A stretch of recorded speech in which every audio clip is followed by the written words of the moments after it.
من ڕەفیقێکم هەیە ئازیزان، تەسەوورکەن لە بەردەست پیاوێکی پیرە لە دوکانێکی بایعیا ئیشێ، معرەزی کتێبمان هەبووە، هاو لەگەڵ ئێمەش ئیشیە کرد.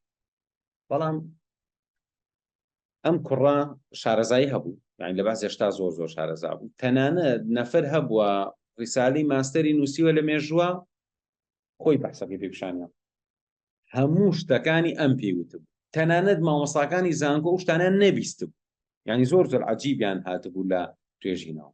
بەڕێزان ئەم کوڕە شەهادەی سێی ناوەندینی، واتە بنەڕەتی تەواو نەکرد.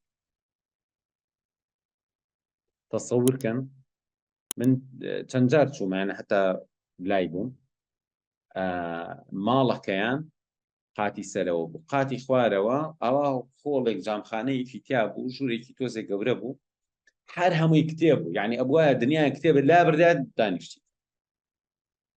ئەم کوڕە سێی ناوەندی تەواو نەکرد، بەڵام ماوەیەکی زۆر ئەم کتێب ئەو کتێب ئەم کتێب ئەو کتێب، عەرەبیەکەی باش بوو، دنیای کتێبی زۆری خوێندەبوویەوە، لەو ئەخیرەوە ئاشنا بوو بە هەندێک کەس، خۆی فێری فارسی کرد. اینجا یعنی تۆ ئەکرێ لە دوکانێکە بایعی دابەش، بەڵام کاتەکانی تر خەریکی مطالعە بێ. ئێن خۆ مطالعە پێویستی بە سەبرە، پێویستی بە تەحەممولە. اینجا چۆنیش بیریە کردەوە، ئەیود من وام داناوە کە هەر عیلمێ بمەوێ فێر بم بڕیار ماوە 100 کتێبی لەسەر بخوێن. ئەی بۆ نمونە کۆمەڵناسی ئەمێ 100 کتێبی باشی لەسەر بخوێن. ئەم بە ئێوەڵێن باوەڕکەن دنیای مامۆستای جامعی هەیە بەشی کۆمەڵناسی 100 کتێبی نەخوێندووە بە هەموو تەمەن.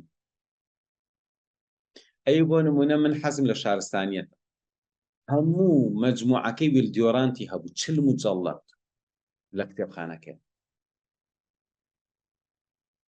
یعنی خۆ من نە ئیشی پێیەتی، نە بە تەمایە مەعاشەکەی زیاد، نە بە تەمایە شەهادەی لەسەر وەرگرت.